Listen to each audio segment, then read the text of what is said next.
bisa disidangkan itu tidak ada aturan yang rigid di dalam KUHP berapa lama dan waktunya. Yang ada adalah bahasa secepat mungkin harus disidangkan untuk kepastian hukum. Seperti itu.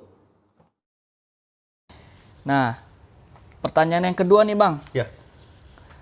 Dari siapa? Dari Ahmid Brebes. Jauh banget ya dari Brebes ya? Brebes, iya. Dari Facebook ini ada yang nanya, tersangka wajib lapor itu berapa bulan ya? Apakah bisa delik aduan pihak pengadu tidak mengurusi kasus? Terus apakah polisi tetap memproses sedangkan penuntut atau pengadu sudah tidak mau mengurusi perkara itu, begitu Bang? Ya. Pertama saya sampaikan kalau misalnya dari pertanyaan dari rekan kita dari Brebes itu ya terkait wajib lapor, dan yang kedua ketika ada delik aduan tapi tidak lagi diproses atau tidak diseriuskan kembali oleh si pelapor, ini status hukumnya bagaimana ya? Iya. Berarti pertanyaannya dua ya. Saya akan cobain jawab ya terkait masalah apa itu tadi? Wajib lapor seperti itu ya. Kalau berbicara dalam konteks wajib lapor, ini kan berarti ada sebuah tindakan yang dilakukan oleh penyidik ya. Dalam hal ini adalah penyidik kepolisian. Kalau itu menyangkut dalam perkara tindak pidana umum, dan kejaksaan yang menyangkut dalam proses tindak pidana seperti tindak pidana korupsi gitu kan ya. Di mana langkah hukum tersebut umumnya penyidik ketika sudah menemukan dua alat bukti yang sah ya, berdasarkan pasal 183 dan 84 KUHP gitu kan ya, karena dasar menetapkan status sebagai tersangka itu kan rujukannya adalah pasal tersebut gitu kan ya. Di mana di situ hakim dalam memutus sebuah perkara ya minimal dia bisa menemukan dua alat bukti yang sah dan diimbangi dengan keyakinan yang dimiliki oleh hakim tersebut atas dua alat bukti tersebut, seperti itu. Nah, ini pun dijadikan sebagai rujukan oleh teman-teman penyidik di kepolisian ya dalam rangka menentukan status sebagai tersangka itu ya, mereka berpedoman terhadap dua alat bukti yang diatur oleh KUHP tadi itu, pasal 183 dan 184. Nah, ketika status tersangka karena memang alat bukti sudah terpenuhi ya, ada hak dari penyidik untuk melakukan penangkapan dan penahanan seperti itu, karena ditakutkan tadi itu ya, melarikan diri, menghilangkan barang bukti dan melakukan perbuatannya kembali gitu kan ya. Di samping mungkin ancaman hukumannya adalah di atas 5 tahun sebagai syarat objektif seperti itu. Nah, ketika pada proses penyidikan itu dilakukan penangkapan atau penahanan oleh pihak penyidik ya, ada hak pula dari si tersangka untuk mengajukan penangguhan penahanan dan atau pengalihan penahanan seperti itu. Nah, proses itu diatur di dalam pasal 31 ayat 1 Kitab Undang-Undang Hukum Acara Pidana. Seperti itu. Di mana ya di dalam pasal 31 ayat 1 tersebut dinyatakan bahwa ya tersangka dapat ditangguhkan penahanannya atas permintaan beliau, atas permintaannya sendiri gitu kan ya. Dan penyidik ya serta penuntut dan atau lembaga peradilan ya memiliki hak untuk mengabulkan permohonan penangguhan atau pengalihan tahanan tersebut seperti itu ya, namun harus memenuhi syarat dan ketentuan.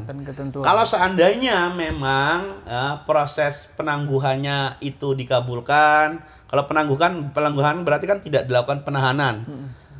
Atau mungkin penahanannya itu dari penahanan badan dialihkan menjadi tahanan, satu adalah tahanan rumah, dua adalah tahanan kota ya. Itu ada ketentuan atau syarat yang mesti dilakukan. Syaratnya apa? Wajib lapor. Seperti itu. Kapan lamanya wajib lapor?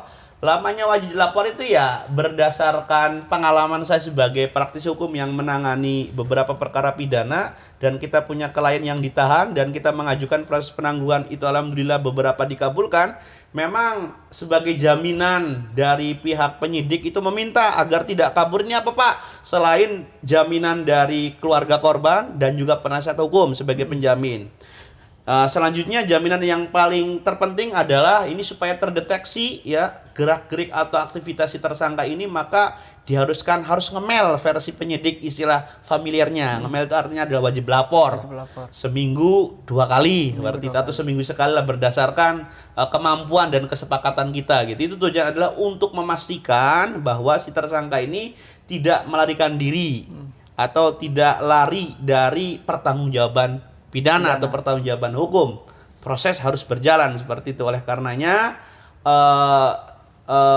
dapat disimpulkan untuk lamanya proses wajib lapor tersebut ya, ini tergantung dari lamanya proses penyidikan itu dan proses penuntutan atau juga proses persidangan. Nah, selama berproses di tahapan penyidikan, penuntutan dan persidangan tersebut, jika memang dari penegak hukum dalam hal ini ada kepolisian dan kejaksaan serta lembaga peradilan dalam ini adalah hakim mengharuskan harus wajib lapor, maka harus ikutin seperti itu. Pertanyaan selanjutnya mungkin, kalau tidak wajib lapor bagaimana? Berarti dia telah melanggar ketentuan yang telah ditentukan.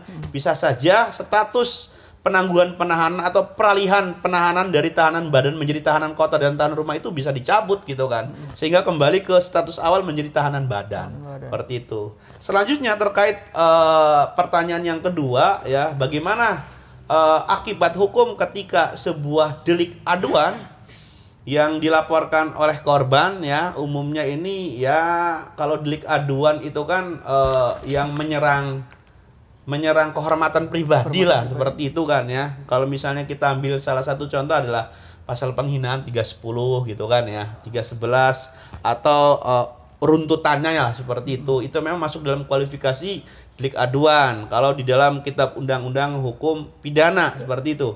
Begitupun juga ada di dalam aturan khusus di perundang-undangan yang lain seperti kekerasan dalam rumah tangga atau undang-undang KDRT, ya itu pun sama ya, menganut delik aduan juga, di mana korban umumnya adalah istri gitu kan ya, dan pelaku rata-rata adalah suami, walaupun tidak mesti mereka sebagai korban dan pelakunya gitu kan ya. Betul.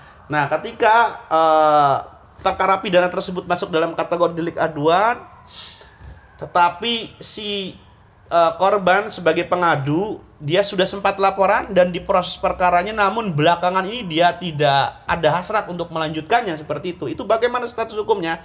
Status hukumnya tetap berjalan. Kenapa saya nyatakan tetap berjalan? Karena selama tidak ada pernyataan secara tegas dan tertulis ya dari si korban untuk mencabut laporannya, maka dianggap oleh pihak kepolisian perkara tetap dilanjutkan seperti itu ya. Dan oleh karenanya ketika tidak ada dokumen pencabutan secara tegas yang menyatakan perkara dicabut, maka status hukum dari perkara yang sedang dialami oleh siapa yang dimaksud oleh rekan penanya tadi itu masih tetap berjalan. Iya, dan polisi tetap berpedoman dalam hukum acara yang telah ditentukan seperti itu ya. Kalau misalnya memang layak untuk dilakukan proses penangkapan penahanan, ya mungkin dilakukan penangkapan penahanan. Tapi umumnya kalau delik aduan karena ancaman hukumannya itu di bawah 1 tahun ya, atau iya di bawah 1 tahun ya, itu tidak dilakukan penangkapan sih. Lalu muncul pertanyaan selanjutnya, apakah seluruh delik aduan yang ancaman hukumannya itu adalah di bawah 1 tahun tidak wajib dilakukan penangkapan gitu kan ya? Betul, di dalam pasal 21 KUHP ya, itu yang wajib dilakukan proses penangkapan itu adalah mereka yang dituduh melakukan tindak pidana dengan ancaman di atas 5 tahun atau lebih. Seperti itu. Diancam dengan ancaman 5 tahun atau lebih lah hukumannya kayak gitu. Tapi juga ada perkara-perkara tertentu yang ancaman hukumannya di bawah 5 tahun, pengecaulan itu bisa ditahan seperti pasal 351 ya. Itu ancaman hukumannya kan 2 tahun ya. Kalau yang ringan-ringan itu ternyata kalau pasal 351 itu bisa dilakukan penahanan juga itu. Padahal hukumannya itu di bawah 2 tahun seperti itu gitu kan ya. Jadi itu yang bisa saya jawab kurang lebihnya. Oke, itu sobat BLC, terima kasih Bang atas jawabannya. Mungkin yang menanya nanti komentar aja di kolom komentar ya, atau udah puas atau belum gitu ya. Diharapkan udah puas gitu, karena tadi Bang Dabaktir udah menjelaskan secara detail gitu kan. Oke Bang, lanjut ke pertanyaan selanjutnya. Ya, ayo silakan. Dari Barak Paguci. Dari Facebook nih Bang. Seberapa lama hukuman tersangka pencabulan yang dilandasi dasar suka sama suka nih Bang? Sedangkan umur korban dan tersangka di bawah umur. gitu. Umur tersangka dan korban di bawah Di bawah umur, umur, seperti gitu. itu. Ya. Saya sampaikan bahwa ya pencabulan atau seks dengan